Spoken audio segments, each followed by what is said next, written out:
அபார கருணா சிந்தும் ஞானதம் சாந்தரூபிணம் ஸ்ரீ சந்திரசேகரகுரும் பிரணமாமி முதான்பகம். 1967 வருஷம்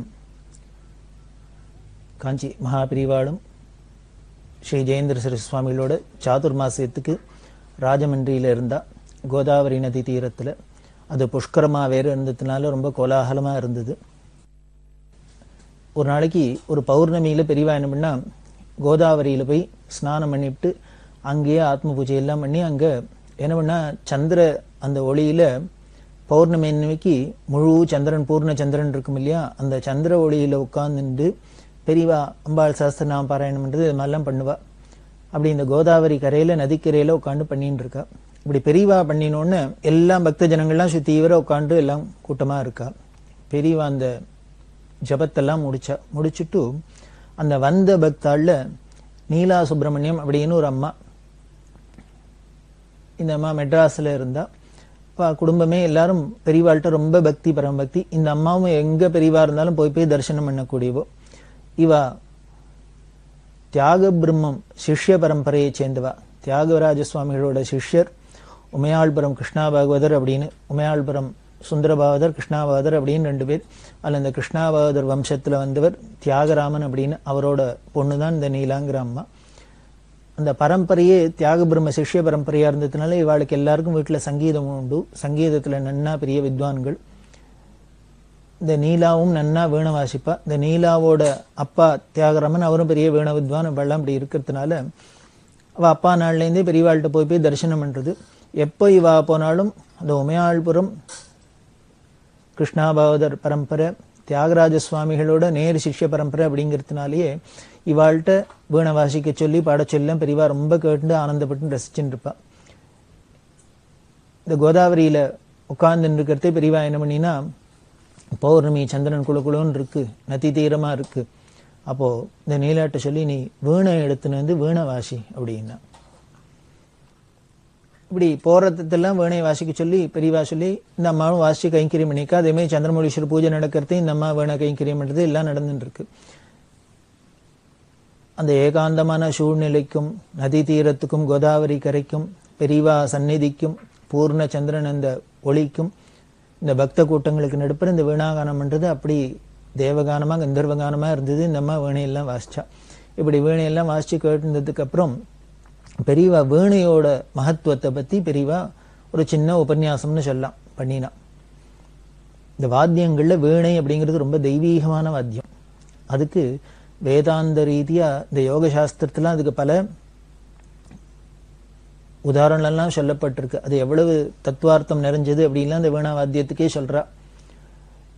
தேவதைகளில் பார்த்தீங்கன்னா வித்யக்கு அதிதேவதையான சரஸ்வதி எப்படி இருக்கான்னு கையில் வீணையங்கையுமா தான் இருக்காங்கிற நாரதர் தும்புருங்கிற மகரிஷி இப்படி எல்லாம் யாரை பார்த்தாலும் தேவர்கள் எல்லாமே இந்த வீணாநாதத்தில் வாங்கியிருக்கா, வீணையை கையில் வச்சுருக்கா, வீணை வாசிச்சுருக்கா அப்படி எல்லாம் சொல்லப்படுறது. அப்படி ஒரு உயர்ந்த வாத்தியம், தெய்வீகமான வாத்தியம் இந்த வீணைங்கிறது. இந்த வீணையோட பெருமையும் அந்த வீணாநாதத்தினால நமக்கு எப்படி எல்லாம் ஆத்மானுபவம் கிடைக்கிறது அப்படி எல்லாம் பெரியவா எடுத்து சொன்னா. யாக்ஞவல்கியன்கிற மகரிஷி சொல்றாரே, மோட்சத்துக்கு சுலபமான வழி என்ன அப்படின்னார். அப்பிரயத்னேன அப்படிங்கிற, நீனே பிரயத்தனம் பண்ணாத அந்த பிரம்மானந்தத்தை ஆத்மானுபவத்தை எப்போ அடையலாம்னார். கையில் ஒரு வீணையை வச்சுட்டு சுதி சுத்தமாக லய சுத்தமாக நாம் வீணாகானம் பண்ண ஆரம்பிச்சிட்டோம்னா அப்பிரயத்னேன மோட்சம் கிடைச்சிடும் அப்படிங்கிற. அப்படின்னா அந்த சங்கீதம் நாதோபாசனைங்கிறது அவ்வளவு சுலபமான மார்க்கமாக இருக்குது, எளிய மார்க்கமாக இருக்குது. அதனால தான் நமக்கு இந்த சங்கீதத்தையும் அதோட பெருமையும் வளர்க்கறதுக்கு மகான்கள்லாம் ஈஸ்வரன் எல்லாமே அவதாரம் பண்ணி நமக்கு இந்த சங்கீதத்தை வளர்த்து கொடுத்துருக்கா அப்படின்னு தெரியுது. இதெல்லாம் பெரியவா ரொம்ப விவரமாக சொல்லி இந்த வீணையை பற்றி இந்த பெருமையெல்லாம் சொல்லிவிட்டு கடைசியில் சொன்னால் அப்பேற்பட்ட தெய்வீகமான இசை இது, தெய்வீகமான வாத்தியம், இதை விற்கப்படாது அப்படின்னா. விற்கப்படாதுன்னா என்ன, அதுக்கு பல அர்த்தம். அப்போ பெரியவா சொல்லிட்டு சொன்னால் யாருக்கானும் சொல்லி கொடுத்தாக்க காசு வாங்கிட்டு சொல்லி கொடுக்கப்படாது. காசு வாங்கிட்டு சொல்லி கொடுத்தோன்னா அந்த வித்தியை விற்றதாக தானே ஆகும். நமக்கு சாஸ்திரங்களில் எப்படி சொல்லிக்கணும், எந்த ஒரு வித்தியாக இருந்தாலும் நாம் அவளுக்கு கொடுக்கலாம்.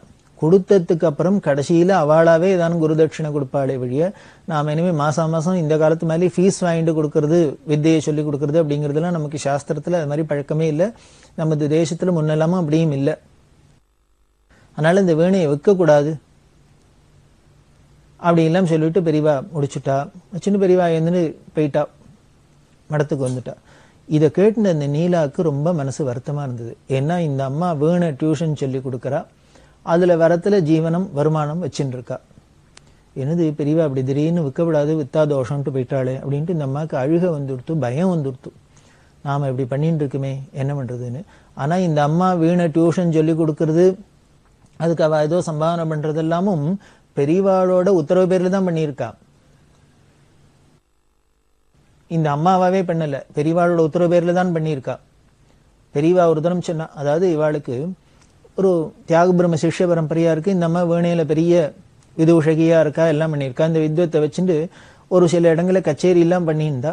அதுக்கப்புறம் பெரியவா இது தெரிஞ்சுன்னு நீ போய் கச்சேரி எல்லாம் பண்ண வேண்டாம், ஈஸ்வரார்ப்பணமா வீட்டுல பூஜை பண்ணிட்டு அம்பாளுக்கு வீணாங்கானம் பண்ணிட்டு ஆனந்த பட்டு அப்படின்னு சொல்லிவிட்டா.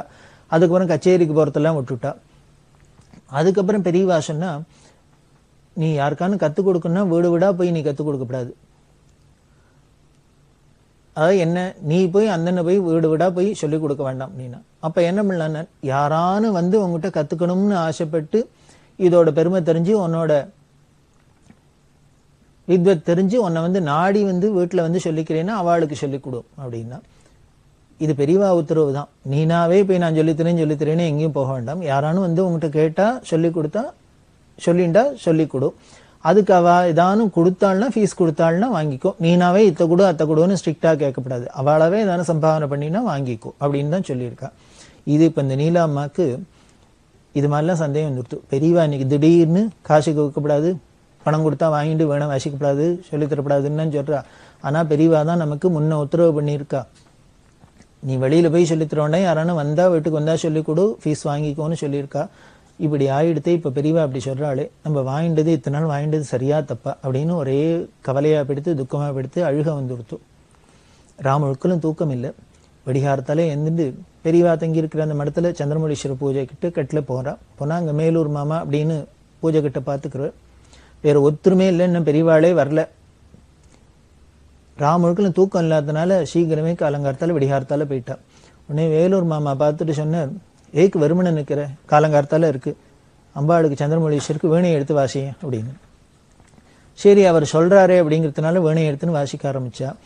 இந்த அம்மாக்கு மனசு ரொம்ப தாபமா இருக்கு, துக்கமா இருக்கு, வருத்தமா இருக்கு இல்லையா, பெரியவா ராத்திரி இப்படி சொல்லிட்டாளேன்னு அந்த சிரமத்திலேயே வாசிக்கிறா. பெரியவா எந்த பக்கம் வருவா இந்த பக்கம் வருவா ஒருத்தருக்கும் ஒன்றும் தெரியல.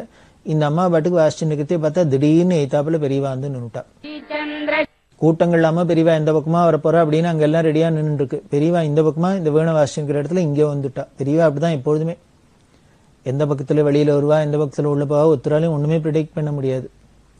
ஒரு கதவு கிட்ட பார்த்தா ஒரே கூட்டமா இருக்கும், பாட்டிக்கு பின்பக்கமா ஏதானு வருவா, பின்பக்கம் வரலைன்னுச்சுன்னா முன்பக்கமா வருவா. இது ரொம்ப சர்வ சகஜமா நடக்கும். எனக்கு தெரிஞ்ச ராஜப்பா அப்படின்னு என்னோட உத்தியோகத்துல இருந்தவர். அவர் ரெட் ஹில்ஸ்ல இருந்தார். அவர் குழந்தைகளாம் சின்ன பெரியவா ரெட் ஹில்ஸ் கிட்ட பெரியவா கேம்ப்ல வரா, சோழவரத்துல கேம்ப்ல இருந்தா. ஒரு பெரிய மண்டபத்துல தங்கி பூஜை நடக்க போறது. உள்ளுக்குள்ள கார்த்தால ஒரு நாளைக்கு குழந்தைகள் அழிச்சுன்னு இந்த ராஜப்பா தன்னோட சின்ன கை குழந்தைகள்லாம் அழிச்சுன்னு பொண்ணு பிள்ளை எல்லாம் அழிச்சுன்னு பெரியவா தரிசனத்துக்கு போகலாம் அப்படின்னு போனா, காலங்கார்த்தால போனா ஒரே கூட்டம் ரொம்பி வழியறது. இவ அந்த மண்டபத்து உள்ளுக்குள்ளேயே நுழைய முடியல, வாசலே நிற்கிறாப்புல அளவுக்கு கூட்டம் வந்துடுத்து.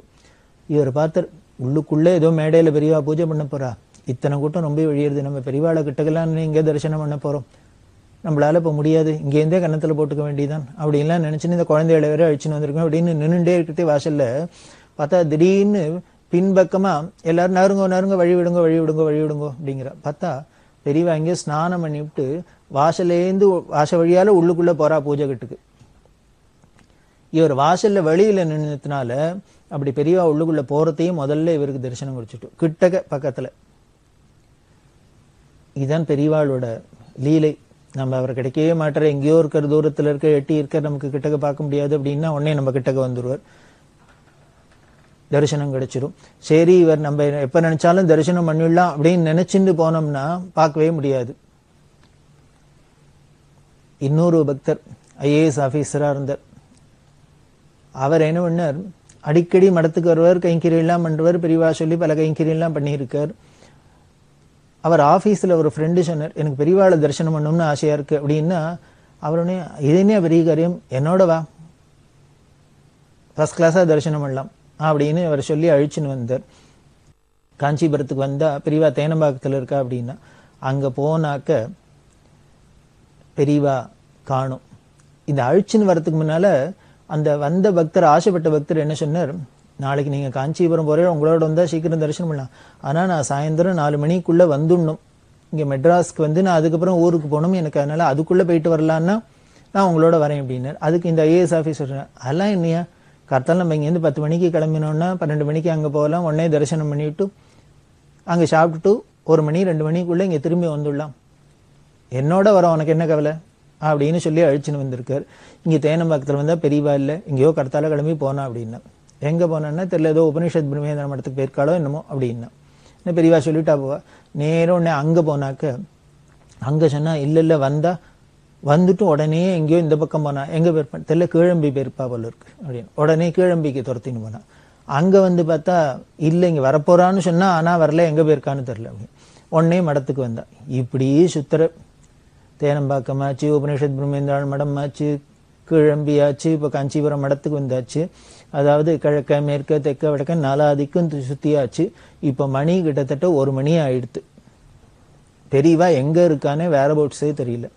இந்த ஐஏஎஸ் ஆஃபீஸருக்கு ரொம்ப தர்ம சங்கடமாக போயிடுத்து. அழிச்சுன்னு வந்த நண்பர்கிட்ட வேற சொல்லி ஜம்பமாக சொல்லிட்டு அழிச்சுணும், என்னோட வர உனக்கு என்னையா டான்டான்னு தரிசனம் கிடைச்சணும் அப்படின்னா, இப்போ காஞ்சிபுரம் முழுக்கலும் சுத்த விடுறா, பெரியவா எங்கே இருக்கானே கண்டுபிடிக்க முடியல, கண்டுபிடிச்சுன்னா தரிசனம் பண்ணணும்.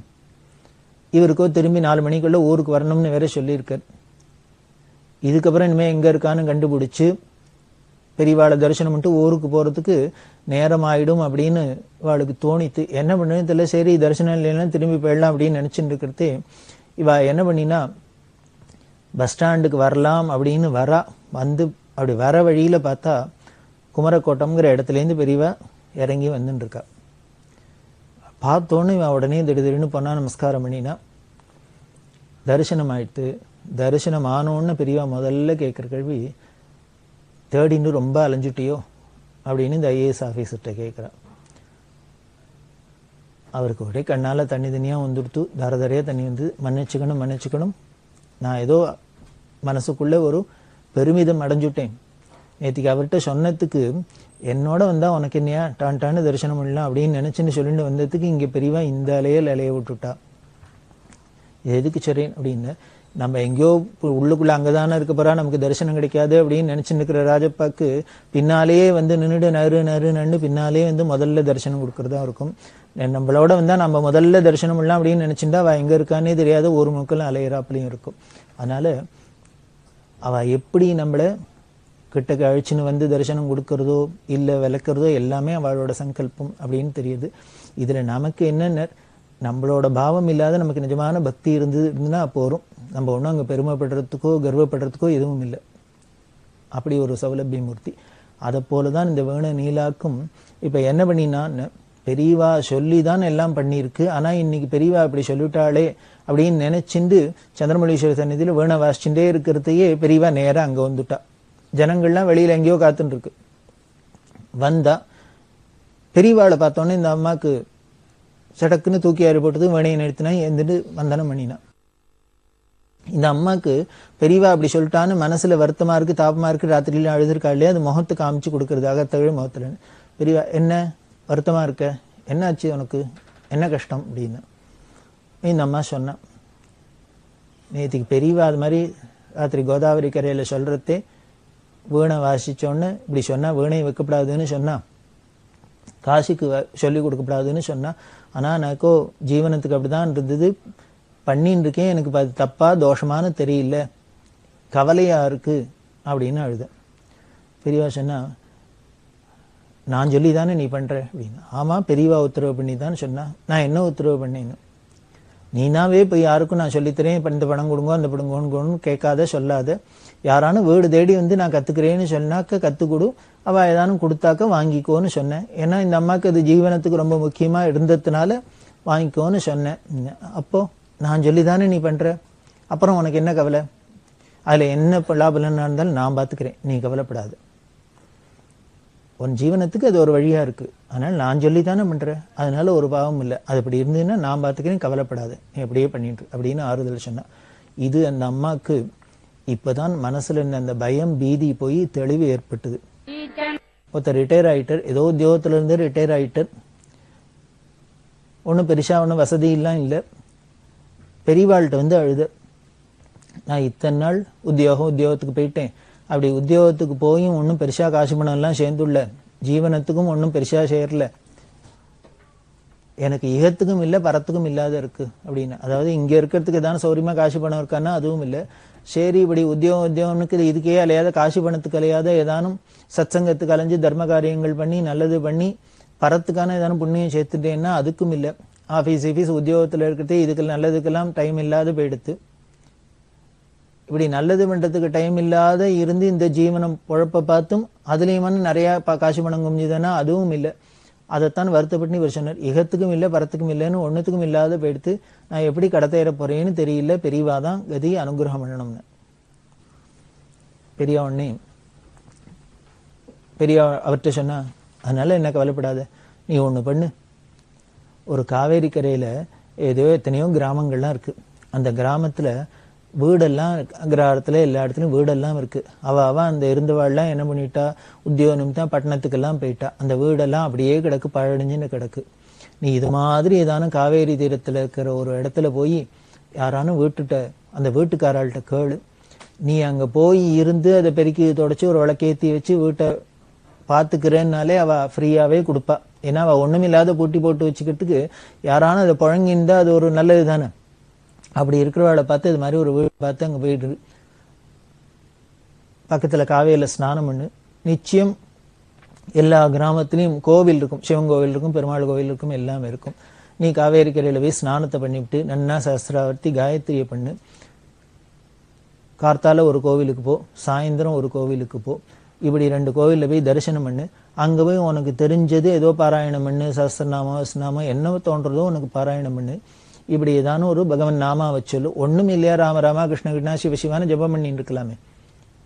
அப்படி பண்ணி கோவில்ல போய் தரிசனம் பண்றது, அந்த கோவில்ல ஏதானும் கைங்கரியம் பண்றது, அப்படி வச்சுக்கோ. உனக்கு ஜீவனத்துக்கு என்ன பண்ணு, அதுல கிராமத்துல போஸ்ட் ஆபீஸ் இருக்கும், அந்த போஸ்ட் ஆபீஸ்ல போய் உட்கார்ந்துக்கோ. கார்த்தால உன்னோட அனுஷ்டானங்கள்லாம் முடிச்சுன்னு கோவிலுக்கு போயிட்டு இந்த போஸ்ட் ஆபீஸுக்கு போ. போஸ்ட் ஆபீஸ்ல அந்த கிராமத்து ஜனங்கள்லாம் எழுத படிக்க தெரியாத ஜனங்கள், அவ வந்தாள்னா ஏதாவது லெட்டர் போடணும், மணி ஆர்டர் அனுப்பணும், தந்தி கொடுக்கணும், அது மாதிரி ஏதானும் சொன்னாக்க அவளுக்கு ஏதானும் நீ கைங்கரியம் பண்ணு, ஏதோ எழுதி கொடுக்கறது அது மாதிரி ஏதானும் பண்ணிக்கோ. பண்ணிட்டு அவ ஏதானும் கொடுக்கறத நீனாவே ஒன்றும் கேட்காத, அவளையே ஏதானும் கொடுத்தாள்னா வாங்கிக்கோ. கிராமத்துல இருக்க என்ன ஏதோ ஒரு கொஞ்சம் அரிசி இருந்தா போறோம், ஒரு சாத்தை வடிச்சா போறோம், ஒரு மோர் பால் தயிர் இருந்தா போறோம், வச்சுன்னு ஏதோ இருக்கிறது பக்கத்துல கொல்லையில ஏதோ கறியா இருக்கும், காய் இருக்கும், கீரை இருக்கும், இதை வச்சுன்னு ஓட்டிடலாம். எல்லாரும் ரிஷிகள் எல்லாமே மூதாதைகள்லாம் அப்படித்தான் இருந்திருக்கா. கிராமத்துலாம் இருந்தா இருக்கிறத வச்சுன்னு தான் அவ காலக்ஷேபம் பண்ணியிருக்கா. நீ இப்படி எளிமையா இருக்க கத்துக்கோ. இருந்தீன்னா உனக்கு மனசுக்கும் ஒரு திருப்தியா இருக்கும், சந்தோஷமா இருக்கும், சாந்தமா இருக்கும், ஆரோக்கியமா இருக்கும். அப்படி இருந்தீங்கன்னா இகத்துக்கும் ஆச்சு பரத்துக்கும் ஆச்சு, ரெண்டுத்துக்கும் வழியாகிடும். நீ இனிமே ஒண்ணும் இல்லைன்னு இனிமே டவுன்ல உட்காந்துன்னு கொடுத்தனம் பண்ணோம்னா இதுக்கு இனிமே தோட்டத்துக்கெல்லாம் காசு கொடுத்து வாங்கிட்டு உனக்கு அதுக்கு என்ன பண்றதுன்னு தெரியாதெல்லாம் தவிக்கணும். அதனால இதெல்லாம் வேண்டவே வேண்டாம், இப்படி போய் கிராமாந்தரத்துல இருந்துன்னு உட்காந்துரு அப்படின்னா. அவர் அங்க போனார், அப்படியே தான் இருந்து அவர் சத்கதி அடைஞ்சார். பெரியவா என்ன பண்ணுவா, அப்ப சொன்னா, நீ இனிமே திருப்பி இங்க வந்து என்ன தரிசனம் பண்ணணும், பார்க்கணும்னு ஆசைப்பட்டுன்னு வர வேண்டாம், ஏன்னா அதுக்கு இவருக்கு பஸ் ட்ரெயினுக்கு காசு இருக்காதே. அவர் அங்க வரத்தை வச்சுன்னா இனிமே ஜீவனம் பண்ணிக்க போறார், அதனால வர வேண்டாம், வந்து பார்க்க வேண்டாம், இருக்கிற இடத்துலயே என்ன நினைச்சுக்கோ, நீ இந்த காரியத்தை பண்ணிட்டு இப்படியே உன் ஜென்மா கடத்தேறிடும்பா அப்படின்னு அவருக்கு சொல்லி அனுப்பிச்சா. ரொம்ப எளிமையா கடத்தேறதுக்கு வழி சொல்லி அனுப்பிச்சுட்டா. அவரும் அப்படியே போய் இருந்தார். அந்த ஊர்ல இருந்து அந்த பக்கத்துல இருந்து யாரானு வந்தா பெரியவா கட்டாயம் அவரை பத்தி கேட்பா. அந்த ஊர்ல இந்த ஆள் இருக்காரா, அவர் இருக்காரா, எப்படி இருக்காரு அப்படின்னு. அவளும் இருக்காரு அப்படின்லாம் பார்த்தவாள்லாம் சொல்லிட்டு இருப்பா. அதே மேல பல வருஷங்கள் கழிச்சு யாரோ அந்த ஊர்ல இருந்து வர அவள்கிட்ட கேட்டா பெரியவா, உங்க ஊர்ல அது மாதிரி ஒருத்தர் அவர் இருக்காரு அப்படின்னு. இல்ல அவர் காலமாயிட்டார் அப்படின்னு. இப்பதான் ஒரு மாசம் இருக்கும் அவர் காலமாயிட்டார் அப்படின்னு. அவர் என்ன பண்ணினார், செத்து போயிட்டார் அப்படின்னு. உடனே பெரியவா, செத்து போகல, சிவலோகம் போயிட்டான்னு சொல்லு அப்படின்னு. வார்த்தையில செத்து போயிட்டார், காலம் ஆயிட்டார் அப்படிங்கிறதுக்கும் சிவலோகம் போயிட்டார், பரமபதம் அடைஞ்சார் அப்படிங்கிறதுக்கும் எவ்வளவு பெரிய வித்தியாசம் இருக்கு. நமக்கு எல்லாம் இந்த மங்கள வழக்கு அப்படின்னு எவ்வளவு அழகா நமக்கு முன்னோர்கள்லாம் வார்த்தையெல்லாம் அமைச்சு கொடுத்துருக்கா. அதனால பெரியவா சொல்றா, அவன் செத்து போயிட்டான்னு சாதாரணமா ஒண்ணும் இல்லாத இருந்து வழி இல்லாத நிர்கதியா போயிட்டான்னு அர்த்தம், பேர்ன் போயிட்டான்னு அர்த்தம். இவர் குரு உபதேசத்துக்குன்னா அப்படி வாழ்க்கை அமைச்சுன்னு இருக்கார். ரிட்டையர் ஆனதுக்கு அப்புறம் பெரியவா சொன்னபடி கேட்டு போய் கிராமாந்தரத்துல உட்காந்து நித்தியம் அனுஷ்டானமும் ஸ்நானம் ஜபதபம் அப்படின்லாம் இருந்திருக்காரு. அதனால சிவலோகம் போயிட்டாரான். சிவலோகம் போயிட்டான்னு சொல்லும், சிவபதம் அடைஞ்சுட்டான்னு சொல்லும் அப்படின்னு பெரியவா சொல்றா. அப்படின்னா இவா சொன்னத்தை, குரு சொன்னத்தை கேட்டா நமக்கு நிச்சயம் என்ன கதி கிடைக்கணுமோ அது கிடைச்சிடும் அப்படிங்கிறது அந்த குருவே நமக்கு கன்ஃபார்ம் பண்றார் அப்படிங்கிறது இந்த நிகழ்ச்சி மூலியமா தெரியுது. இது போலதான் இன்னொருத்தர், ஒரு சிவாச்சாரியார் குருக்கள், அவ ஒரு கிராமத்தை சேர்ந்தவா. அந்த இவர் குருக்களோட புள்ள, அந்த ஊர்ல அவ அப்பா இருக்கார், கோவில்ல பெரிய சிவன் கோவில் இருக்கு, அங்க பூஜை பண்ணிருக்கு. இந்த புள்ள என்ன சிவாச்சாரியர் என்ன பண்ணார், இளம் வயசு இல்லையா, அதனால பட்டணத்துக்கு வந்து அங்க ஒரு கோவில், அந்த கோவில்ல பூஜை பண்ணிட்டு இருந்தாக்க இன்னும் கொஞ்சம் காசு பணம் எல்லாம் வருமே அப்படின்னு இங்க வந்துட்டார். அங்க வந்தார். அதே போலயே அவருக்கு நிறைய வீடு வாசல் காரு அப்படிங்கிற அளவுக்கு சௌக்கியம்லாம் சேர்ந்தது. கிடுகிடுன்னு முன்னுக்கு வந்துட்டார். அப்படி வந்திருக்கிறது திடீர்னு என்ன ஆயிடுத்து, அந்த கோவில் நிர்வாகத்தில் இருந்தவருக்கும் இந்த சிவாச்சாரியருக்கும் தகராறு வந்துடுத்து, கருத்து வேறுபாடு வந்துடுத்து. கருத்து வேறுபாடு வந்ததுனால அந்த நிர்வாக அதிகாரி என்ன பண்ணி இன்னொரு குருக்களை கொண்டு இவருக்கு போட்டியா வச்சுட்டார். அப்படி போட்டி வச்சா இந்த தகராறு முத்தினோன்னு இந்த குருக்களுக்கு சிவாச்சாரியருக்கு என்ன பண்ணு தெரியல, வேலையை விட்டுட்டார். ரிசைன் பண்ண முடியுமா ஆயிடுத்து, வேலையும் விட முடியுமா ஆயிடுத்து. அதுக்கப்புறம் ஜீவனத்துக்கு கொஞ்சம் கஷ்டம்லாம் பட்டு வந்த திடீர்னு எப்படி காரு வீடுன்னு வந்ததோ எல்லாம் கிடுகிடுன்னு போயிடுத்து. பெரியவாள்கிட்ட வந்து எழுத என்ன பண்றதுன்னு தெரியல, நான் இப்ப என்ன பண்றது அப்படின்னு. உடனே பெரியவா, ஒண்ணும் பண்ண வேண்டாம், நேர கிராமத்துக்கு போ. அப்பா அந்த கோவில்ல பூஜை பண்ணிட்டு இருக்க பெரிய க்ஷேத்திரமூர்த்தி, உங்கூர் சுவாமிய தேவாரம் எத்தனை பேர் பாடியிருக்கா தெரியுமா, 3 தேவாரம் பாடின ஸ்தலம். அந்த சுவாமியோட பெருமை எல்லாம் சொல்லி இப்ப ஏற்பட்ட மகிமை உள்ள சுவாமியை விட்டுட்டு நீ எங்கேயோ காசிவனத்துக்காக நகரத்துக்கு வந்த, இப்ப சுவாமி உனக்கு அனுகிரகம் பண்ணிட்டார், உன்னை விடுறதுக்கு அவருக்கு மனசு வரல, அதனால்தான் உனக்கு இப்படி ஒரு கஷ்டத்தை கொடுத்துருக்காரு. அதனால ஒரு கவலையும் விடாத, நேர கிராமத்துக்கு போ, கோவில்ல பூஜை பண்று க்ஷேமமா இருப்பப்பா அப்படின்னு. அதே மாதிரியே ஒரு பெரிய வாக்கு எடுத்துன்னு போனார். போனா அப்பாவுக்கு ஒரே சந்தோஷம், புள்ள திரும்பி வந்துட்டாருன்னு ஸ்ரத்தையா பூஜை பண்ணியிருந்தார். அதுல ஆச்சரியம் என்னன்னா, ஏதோ அந்த கோவிலோட பெருமையை பத்தி இந்த பத்திரிகை எல்லாம் வந்து எல்லாம் ஆச்சு, இது மாதிரி ஸ்தலம் அப்படிலாம் தெரிஞ்சிடணுன்னு கூட்டம் நிறைய வர ஆரம்பிச்சுடுத்து. கூட்டமும் வர ஆரம்பிச்சுது. உடனே அந்த ஊர்க்காரெல்லாம் சேர்ந்து இந்த கோவிலுக்கு பெருசா கும்பாபிஷேகம்னா எல்லாம் பண்ணி இந்த ஊர் கோவில் ரொம்ப பிரபலமாயிடுத்து. கூட்டம் யாத்திரிகள்லாம் வர ஆரம்பிச்சுட்டா. இந்த இவருக்கு இந்த கிராமத்து கோவில்லயே வருமானம் நிறைய வர ஆரம்பிச்சுடுத்து. வந்து பழையபடி சௌக்கியமா ஆயிட்டார். அவர் அப்புறம் பின்னால வந்து பெரியவாள்கிட்ட சொன்னார், சிவகடாட்சம் பெரியவா கடாட்சம் எனக்கு பரிபூர்ணமா இருக்கு, எல்லாம் எனக்கு சௌரியமாயிடுத்துன்னு. அதுக்கு சொன்னா பெரியவா உடனே சிவகடாட்சம்னு சொல்லு அப்படின்னு. சிவகடாட்சமா இருந்தானே குரு கடாட்சமா இருந்தானே ரெண்டும் ஒரே கடாட்சம் தானே, அப்படி பரிபூர்ணமா இருந்தது இந்த பக்தருக்கு.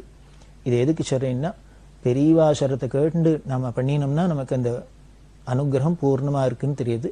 அப்படி இருக்கிற அந்த நீலாக்கும் பெரியவா அனுகிரகம் பண்ணினா ஜீவனத்துக்கு இன்னும் என்ன தொடர்ந்து நடக்கிறதுன்னு பார்க்க.